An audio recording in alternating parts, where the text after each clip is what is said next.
Isso aí. Bom dia, psicanálise. Parte falando sobre dinheiro. Acho que dá pra ouvir aqui que eu tô usando o microfone é bom. Vou falar de um assunto aqui de sábado, 6h40 da manhã. Com cara de sono, obviamente. E um assunto que... Bom dia, Agabs. Bom dia, Vivi. Um assunto que é muito legal, né? Falar de dinheiro é uma coisa um pouco desconfortável, e mesmo em psicanálise, mesmo entre profissionais, psicólogos também, uma certa dificuldade em falar da questão do dinheiro. Muito legal que eu cheguei nesse tema aqui. Esse tema sempre aparece, né? Luciano, bom dia. Esse tema sempre aparece. Leon. E eu vou falar daqui a pouco dessa parte mais prática, né? O pessoal fala assim, caramba, como é que eu cobro, quanto eu cobro, que é uma coisa bem... que aparece constantemente naquele meu curso Manual da Psicoterapia. Inclusive tem uma aula para falar disso, né? Sobre pagamento, sobre dinheiro. Mas antes de chegar nesse ponto, vamos falar algumas coisas até chegar na questão do dinheiro. Eu escolhi o tema sobre dinheiro para hoje a partir do livro da Elizabeth Roudinesco. E curiosamente chama Dicionário Amoroso de Psicanálise. Então eu fui procurar amor e achei dinheiro no meio do caminho. E ela tem um verbete. Isso aqui é um dicionário que tem vários verbetes, e um deles é dinheiro. E o subtítulo é Bom Criado, Mal Patrão. E bom criado porque se o dinheiro está ali para servir a você, isso é ótimo. Bom dia, Cal Oliveira, Vanderly. Ó o Vanderly, cara. Beleza, cara? Isso aí, o pessoal acordou. Bom criado, mau patrão. Se o dinheiro tá lá para te servir, ele é um bom criado. Agora, se você tá lá para servir ao dinheiro, aí você tá lascado, né? Você é um escravo desse dinheiro. E ela traz alguns apontamentos, né? Eu gosto de pegar, por exemplo, dicionários que eles vão me dando alguns estalos de ideias. Então, vou falar alguns pontos aqui sobre dinheiro, que eu acho que são legais, mas é uma primeira parte, né? Eu quero fazer mais pra frente uma live aí, um bom dia, ou uma série, não sei ainda, falando mais sobre o dinheiro, tá? Uma dimensão muito importante para pensar na clínica. Então, talvez eu precise já ir de outros momentos, mas aqui só para uma introdução de algumas ideias. Então, tá lá pensando sobre o dinheiro, a Elizabeth Roudinesco, ela traz um trecho chamado assim: o avaro priva-se de tudo para não sentir falta de nada. Olha que legal essa frase, né? O avaro, do avarento, né? Priva-se de tudo para não sentir falta de nada. Que é aquele raciocínio, parece absurdo, né? Quem não tem nada não perde nada. Então é bom não ter nada, não correr o risco de perder nada. Posso pensar desde aquela vida minimalista de melhor não ter coisas, melhor não ter excessos, porque daí não acontece de eu perder alguma coisa.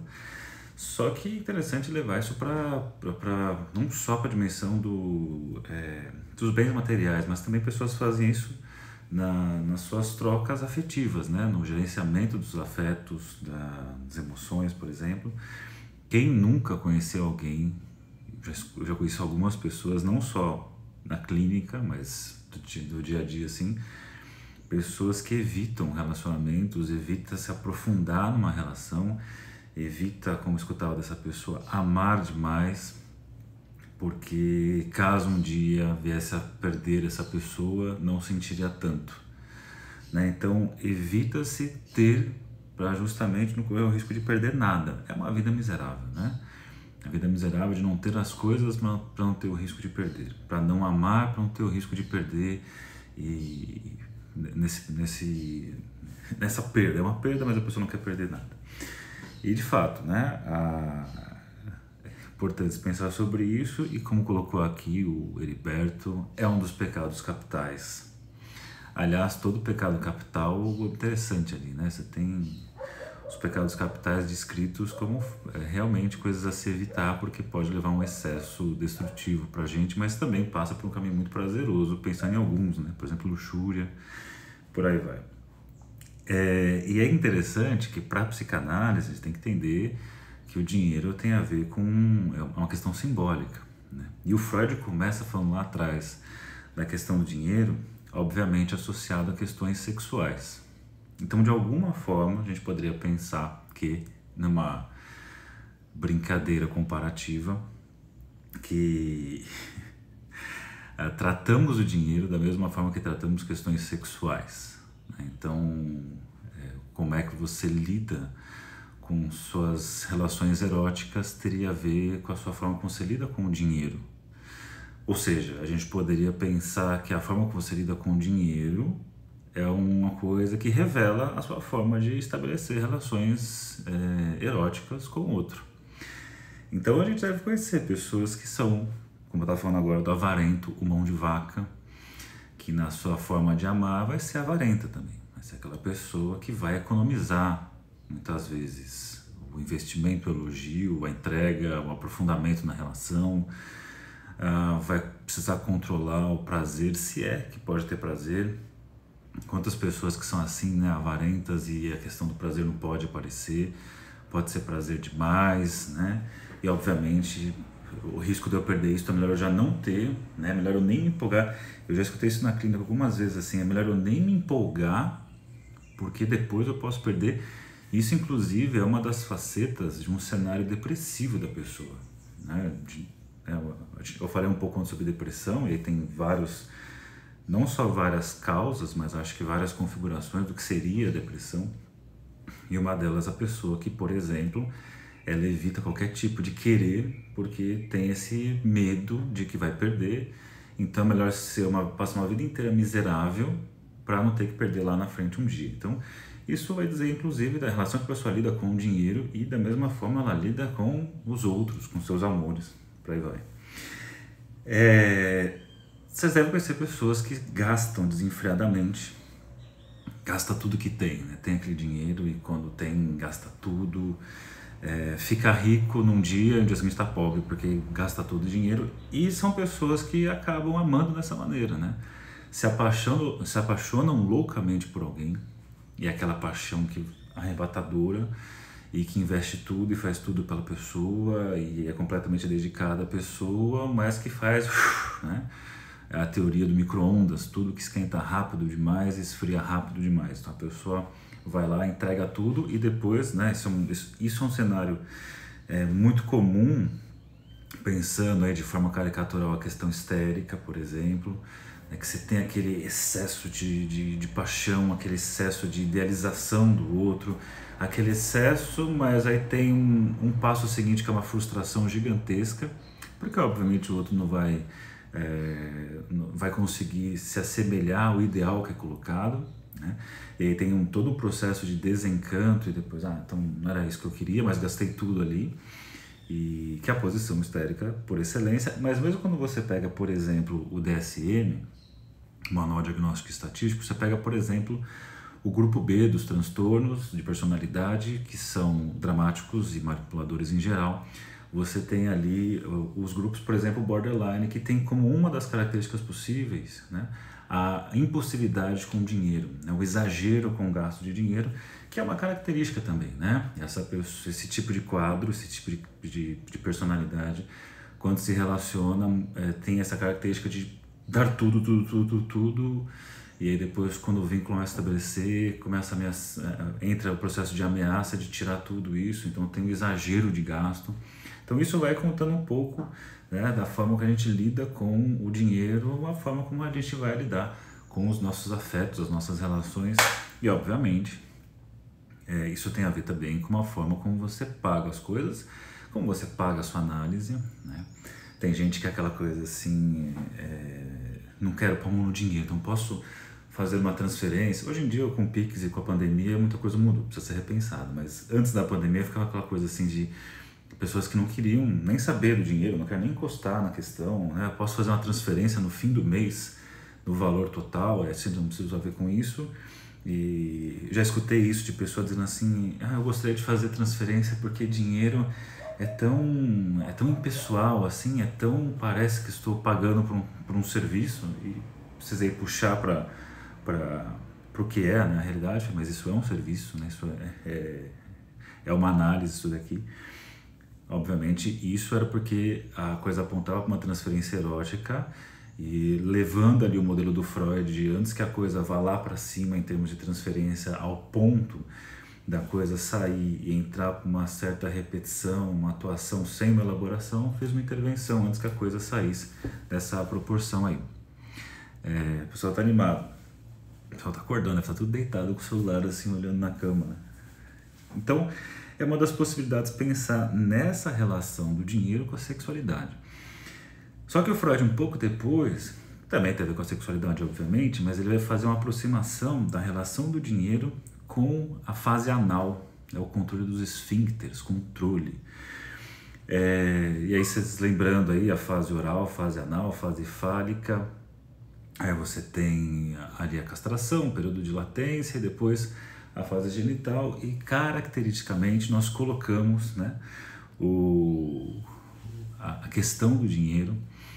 As pessoas que têm essa questão com o dinheiro ali na fase anal, é que normalmente quando a gente fala da questão com o dinheiro, a gente fala muito daquela pessoa ou gastona, que vai tudo, vai tudo, ou aquela pessoa retentiva que segura tudo, tenho que ter, eu não posso perder, que são características dessa fase anal. Eu lembro do meu filho, ano retrasado, ele estava num momento muito anal do desenvolvimento dele ali, 3 anos e pouquinho, em que ele queria fazer cocô, e ele queria fazer cocô, mas ao mesmo tempo ele não queria dar o cocô.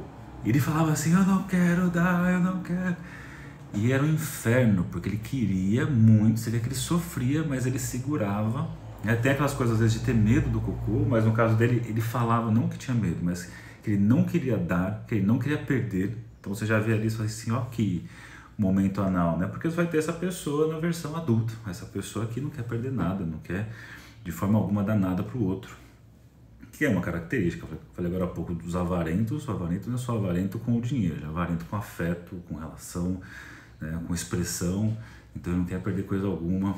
Aquela pessoa que, sei lá, vai só falar alguma coisa e dizer assim, o que eu vou ganhar com isso? Né? Se eu não for ganhar nada com isso, eu não vou fazer nada, então eu não vou dar nada para o outro. Mas da mesma forma, eu posso pensar na pessoa que pega o dinheiro e fica fazendo assim, né? Pensando também em fase anal, a fase do o prazer de soltar ali as fezes e por aí vai. E por que tudo isso? O Freud vai pensar, a princípio, no cocô como o primeiro presente que a criança oferece para os pais, né? A primeira produção ali dela, que tem um valor, né? Não vai ter ensaio hoje não, porque eu vou levar o Benício para o taekwondo daqui a pouco. Tá fazendo taekwondo, e depois do taekwondo tem natação, e depois eu tenho aula. Então se quiser ensaiar, é só a final da tarde. Então o cocô tem esse valor aí de presente, é um valor simbólico, e também é aquilo, né? É no momento da fase anal que a criança produz alguma coisa e que isso tem uma consequência de reconhecimento do outro, se ela fez, né, da forma correta ou da forma incorreta. Então o momento que começa inclusive a se pensar a formação do eu, quando eu falo eu no sentido de ego, é nessa fase anal em que a criança ela consegue corresponder a expectativas, a ideais que é colocado pelo outro, pela expectativa dos pais, por exemplo, e quando ela consegue acertar, quando ela consegue fazer da forma que foi esperada, isso tem valor. Então veja a questão do valor aí aparecendo, pensado na questão da fase anal. Então o grande prazer tem a ver com esse momento. E lembrando aí, né, a questão do prazer em retenção, o Freud já pensa numa formação reativa na fase anal, porque o prazer seria do alívio de soltar as fezes, mas aí você tem, né, eu não posso me sujar, eu não posso, sei lá, não posso me sujar, seria acho que a palavra-chave, a ideia-chave, então por isso eu vou com excesso de limpeza ou excesso de controle. Então, pensando a partir desse ponto, os avarentos aí seriam pessoas com grandes fixações anais, né? É bem legal isso daí, porque você tem, por exemplo, Lacan falando no seminário, eu acho que é no 8 agora, acho que é no 8, em que ele está falando sobre os obsessivos, que classicamente a gente fala que os obsessivos têm características anais muito fortes, e aí ele coloca assim, que o obsessivo dá tudo ao outro, né? O obsessivo normalmente na clínica fala pra caramba, fala à vontade, fala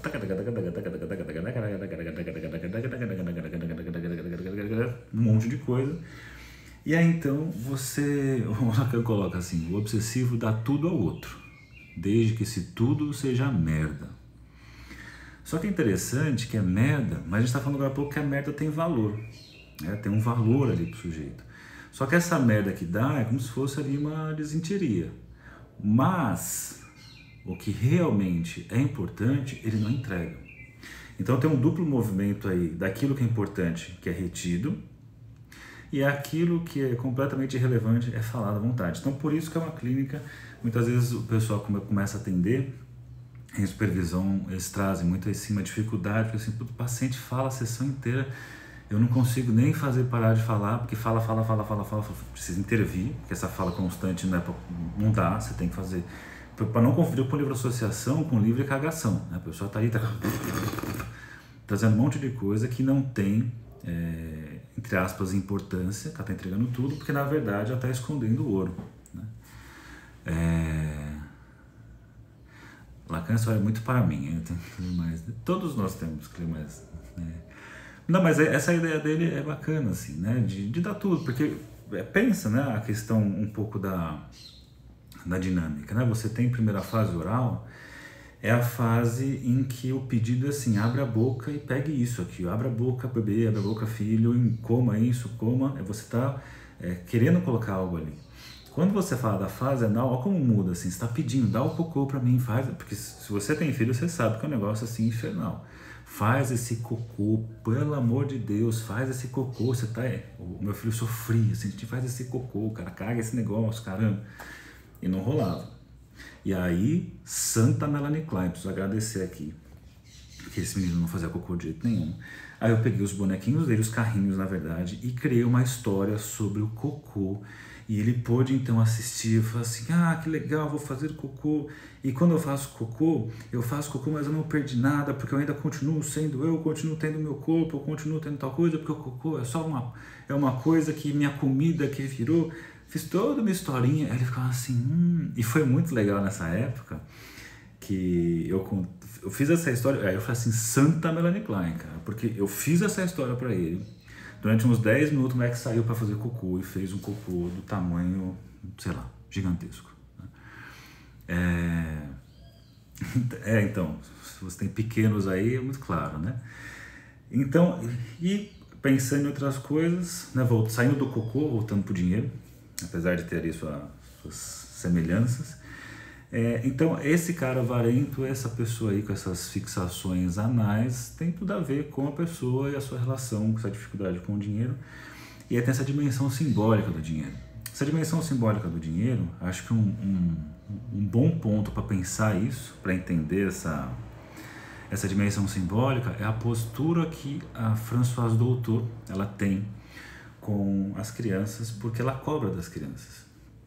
Só que não adianta você cobrar da criança o dinheiro, por exemplo, assim, eu vou atender uma criança de 4 anos e os pais entregam lá o dinheiro da sessão, sei lá, R$100 a sessão, os pais entregam R$100 para a criança, aí a criança no final da sessão entrega o dinheiro para mim ou para o analista, enfim. Para ela é só um dinheiro que ela pegou e deu ali, não passa por uma dimensão simbólica. O que seria uma dimensão simbólica? Precisa fazer falta, né?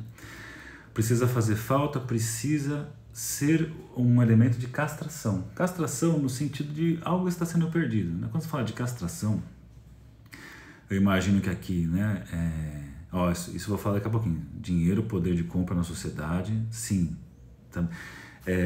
Nas relações também, tanto é que você colocou aqui, e no texto da Rodinesco, ela coloca que, até coloca na página 97, nesse dicionário amoroso de psicanálise, que ela coloca assim, que pensando na avareza, a gente pode pensar como uma verdadeira perversão nesse sentido, de comprar o outro, de controlar o outro, desse poder sobre o outro, e traz aqui alguns exemplos, tá, de situação assim. Mas voltando lá para o dinheiro simbólico, então o que acontece? Não adiantaria a criança simplesmente entregar o dinheiro, sem ter ideia, né? Meu filho está com 5 anos, ele hoje em dia pensa assim, pai, isso é caro ou isso é barato? Aí ele fala assim, isso aqui custa 25 milhões e não sei o que, blá, blá, blá, sei lá, uma lapiseira. Aí ele fala, aquele carro custa 40 dinheiros, 40, sei lá o que. Então não tem a menor ideia. Então você dá o dinheiro para ele, dá a mesma coisa, né? Eu acho que ele calcula a vida, né, o preço das coisas a partir de Hot Wheels. Quantos Hot Wheels dá para comprar? Então o que a Françoise Dolto faz? Além da criança pagar com o dinheiro ali, os pais pagaram o dinheiro, ao invés não teve alguém que interpretou o mundo para ele no início, pensando no exemplo dos carrinhos. Eu acho que tem mais a ver com alguém que começou a fazer isso, isso foi perdido. Eu acho que tem uma experiência assim precoce de perda pensando nisso. Também posso pensar que a experiência seguinte a isso foi desprazerosa, por isso precisou ter uma regressão para esse momento de retenção. Então tem essas possibilidades, além dessa que você colocou. Mas voltando aqui, por exemplo, do simbólico, então não basta dar o dinheiro ali dos pais simplesmente. A doutor queria que a criança cobrasse da criança algo que tivesse uma dimensão simbólica. Então o que é ter uma dimensão simbólica? A criança, por exemplo, fazer um desenho e pagar a sessão com o desenho. Na época da FMU, né, que eu dava supervisão lá para o pessoal no último semestre, eu falava, vamos cobrar das crianças e pode ser um botão de camisa, pode ser uma tampa de garrafa. Só que assim, não peça uma tampa qualquer para a criança estar chegando para uma tampa na rua e acabou. Peça uma tampa branca de garrafa. Porque ela vai passar a semana ali, eu preciso levar uma tampa branca para psicóloga, para o psicólogo, né, na faculdade. Então eu já pegava a tampa, já guardava ali, até um valor, assim, eu procurei, achei essa tampa, não é a tampa vermelha, não é a tampa de metal, é a tampa branca de plástico, essa agora eu preciso entregar lá. Por quê? Isso é um valor combinado. Então quando ela entrega isso, ela teve todo um investimento sobre isso, e quando entrega para psicólogo, para psicanalista, ela perde isso que ela tinha. Então isso tem a ver com uma castração. Então castração, não vou ficar pensando em perder o pinto, né? Castração tem a ver com perda de algo, né? Pensando no Lacan, a ideia de perder algo do seu gozo. O Heriberto fez uma pergunta que é legal, assim, no SUS, como fazer? Aí você tem que pensar, né? A questão do perder alguma coisa não necessariamente tem que passar pelo dinheiro, né? Agora você pode colocar, por exemplo, o horário. O horário é uma coisa que pode funcionar como elemento, que a pessoa pode ter o hábito, por exemplo, de sempre se atrasar. Eu sempre me atraso. Eu já escutei isso de pessoas que procuram análise. Eu sempre me atraso. Todo compromisso que eu vou, me atraso. Pois é, mas aqui eu vou precisar que você chegue no horário para poder ter atendimento. Aí a pessoa não chega, eu falo, olha, não dá para fazer atendimento. Mas eu cheguei atrasado, deixa eu fazer num outro horário. Eu falo, não, né, o combinado foi aquele. Então, por isso que tem todas aquelas questões, né, de não dá para dizer, não dá para você ter um modelo padrão para todo mundo. Se a questão do tempo passa por aquela pessoa, como aquilo vai apresentar a dimensão da falta da castração, eu vou usar isso como um elemento. Eu posso ter, por exemplo, uma pessoa que o dinheiro, sei lá, não vale nada. A pessoa tem, se você cobrar R$500 a sessão, ela paga, se cobrar 1.000 ela paga, porque dinheiro ela tem muito. Então tem que ter alguma outra coisa ali que passe pela dimensão da falta. Um dos casos, por exemplo, a pessoa veio lá e tinha muito dinheiro e não era problema, mas eu queria em dinheiro vivo, em espécie. Mas vou ter que passar no banco, não sei o que. Eu falei, vai precisar passar no banco. Mas eu posso deixar o mês pago? Eu falei, não, eu quero só o dinheiro da sessão. Esse negócio de ser só o dinheiro da sessão, o dinheiro em espécie, era aquela... Pagava assim, porra, que saco, tive que vir pra cá, parar na porra de uma agência para pegar esse dinheiro. Então eu vinha com toda essa questão, né? Vou ter que pagar, mas olha quanta falta veio junto. Então isso é importante. Então isso que a doutor propunha ali para as crianças, fazer com as crianças, é muito legal para pensar nessa dimensão simbólica do dinheiro. Daqui a pouco eu vejo as questões que vocês estão colocando, só que eu vou seguir aqui, senão eu vou ficar parando e eu tenho que parar daqui a pouquinho para atender. 7h10 eu vou entrar no atendimento aqui. Pensando na questão do dinheiro, o Freud coloca lá nos artigos sobre a técnica a importância de cobrar. Ele coloca assim que se você não cobra, você cria a pior dívida possível, que é a dívida impagável da gratidão. Então a pessoa é grata a você, que você atendeu ela de graça, por exemplo, e já fizemos, entre aspas, experimentos na clínica, escola, assim, de você não cobrar nada e você cobrar alguma coisa. E esse alguma coisa pode ser qualquer valor. Porque fica assim, eu não estou fazendo esse favor para você, eu estou trabalhando por esse valor. Então a pessoa assim, já escutei, às vezes você quando vai atender, você vai fechar o atendimento, eu não tenho preço de sessão fixo, eu tenho lá um valor que normalmente eu cobro, mas eu posso escutar uma pessoa e falar, eu consigo pagar esse valor aqui, conseguiria um pouco mais por conta disso, beleza. Se a gente fecha um contrato, você faz de quanto eu cobro normalmente 100, essa pessoa consegue ali na sua, né, sustentando o seu desejo de fazer análise, mas diz que ali dá para pagar 50 a princípio, que isso é um valor, não é uma coisa assim, então estou pagando 50 agora, quando eu puder pagar 100, eu vou pagar 100 mais os 50 que eu fiquei devendo. Você não ficou devendo, você combinou comigo, 50 é 50, isso não é um desconto, isso não é uma pechincha, é o valor que foi estabelecido. Tirar essa coisa também, que daí pensa em toda a lógica, que eu falei da sexualidade, imagina, a pessoa vai, mas assim, putz, desculpa, eu tô aqui, a pessoa já chega assim, pedindo desculpa, eu tô aqui fazendo análise, pagando menos, né? Eu sei que deve ser horrível, você deve estar me julgando, uma pessoa não vai querer me escutar porque eu tô pagando menos. Então, olha quantas fantasias tem em torno do dinheiro. Isso é muito importante pra gente, né? E só para finalizar aqui um raciocínio, depois eu volto para faço outra live falando de dinheiro, porque é um assunto que é muito importante, inclusive porque é uma dificuldade de psicólogos e psicanalistas. Eu lembro que eu estava uma vez no show do Moraes Moreira, eu estava lá fui nesse show, é um show que estava tocando a música dos Novos Baianos, cheguei, fui sozinho no show, tô sentado assim, é um cara, figuraça assim, um tiozão, começou a puxar assunto comigo, né, com uns uísque na mão, olha assim, o que você faz da vida? Eu falei, eu sou psicólogo. Ele, mas não é psicanalista não, né? Eu falei, sou. Ele, puta raça, raça que não sabe ganhar dinheiro. Não, melhor, raça que não sabe mexer com dinheiro. Eu falei assim, por que você tá falando isso? Ele falou, cara, ele assim, eu sou economista, ele foi me contando como é enrolado psicanalista com dinheiro, porque... Só que é um cara assim, um cara super culto, fez análise a vida inteira, ele fala assim, e já estudou muito psicanálise, inclusive, ele coloca assim, porra, mas fica esse papo do valor da sessão, vocês vão combinar com o paciente. Cara, um monte de vezes é dificuldade do próprio analista que não sabe cobrar, não sabe colocar valor nas coisas. Eu falei, isso, pensei, né? Isso é verdade, faz muito sentido. Obviamente tem essa dimensão da psicanálise não ter um valor fechado, porque a gente está vendo ali o quanto a pessoa sustenta o desejo da análise, e se você vai conseguir escutar essa pessoa, se tem condições de escutar, e aí pensar no valor, mas... É muito comum, ainda mais quem está começando, é um dos maiores fantasmas o valor ser muito baixo. Então eu escuto gente assim, comecei a atender, quanto você cobra? Sei lá, 50 reais. Mas por que 50 reais se o CRP coloca como mínimo, sei lá, 130? Mas é porque eu estou começando agora, ou a pessoa, não sei, eu falei um valor meio que quase pedindo desculpa, assim, olha, eu cobro tanto. Que aí também tem toda a dimensão simbólica do nosso trabalho. Porque uma coisa assim, né? Se você vende um produto, você entrega ali a mercadoria, tá aqui, ó. Mas como você, entre aspas, vende a sua escuta, como é que se precifica isso, né?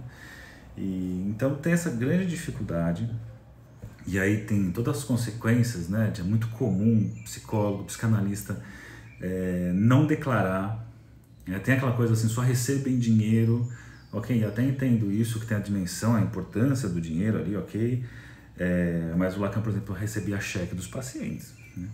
Mas o quanto tem também de fazer uma coisa de não declarar e que pode trazer problemas no futuro.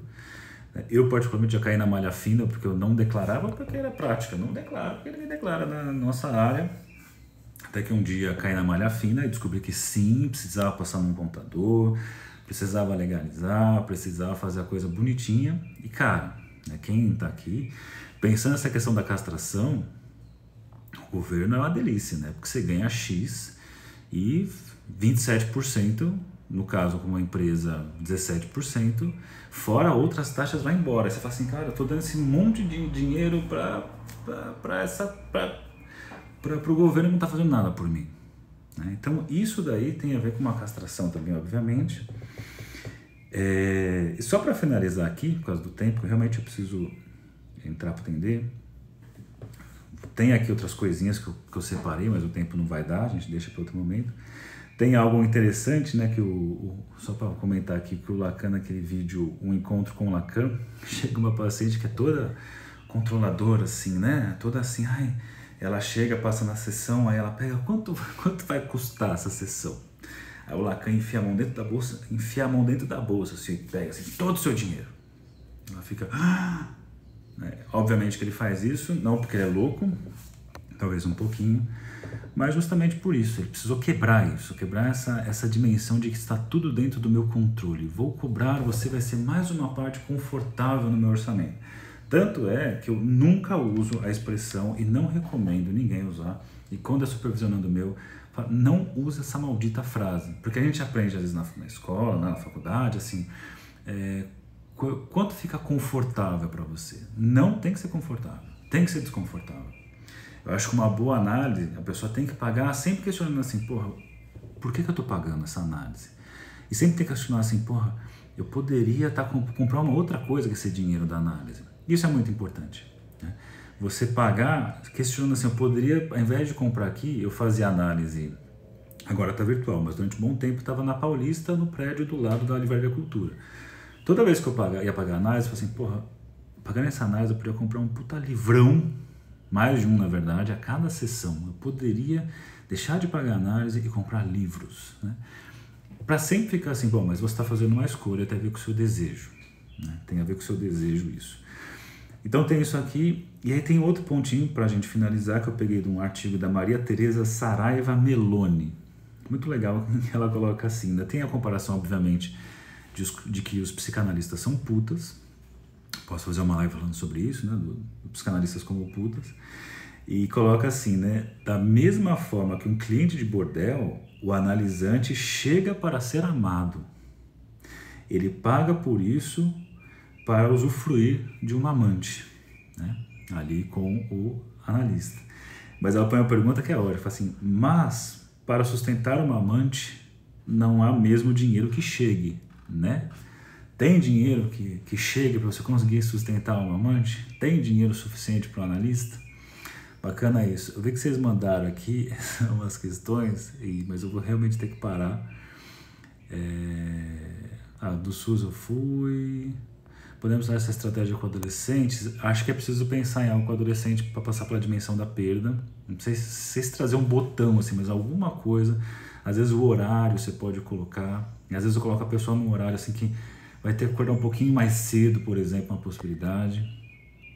Deixa eu só segurar o celular que está colado no cuspe aqui. Dessa forma de tampo, constamos significado, se você for dedicado. Na verdade, o excesso, qual seria o manejo? Não dá tempo de pensar nisso aqui. Por que é tão difícil cobrar análise? Não acho difícil cobrar análise. Aí, por isso que eu falei, a questão é para passar por cada um. Aí, se é difícil, isso não é difícil. Às vezes o pessoal fica assim, como é que eu cobro meu paciente? Eu cobro. Ué, mas como é que eu falo? Fala, precisamos acertar nossos honorários. Ah, mas eu fico sem graça, sei lá. Então, aí, uma questão da pessoa, né? Definição de preço, é isso aí, ó. Porque somos instruídos a isso. Romantismo seu trabalho voluntário, acho que tem isso. Tem uma coisa meio... Eu lembro...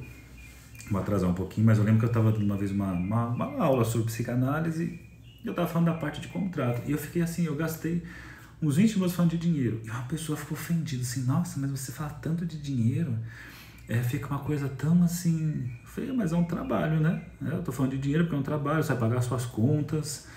E depois eu acho que eu tenho que voltar a fazer uma outra live sobre isso, porque tem essa romantização do trabalho voluntário, mas você não pode esquecer que você paga contas.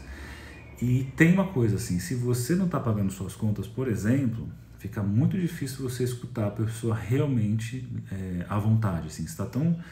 aquela coisa, enfim, você está tentando pagar, você está tentando cuidar de coisas elementares para você também, né? Tem outra coisa para se pensar aí.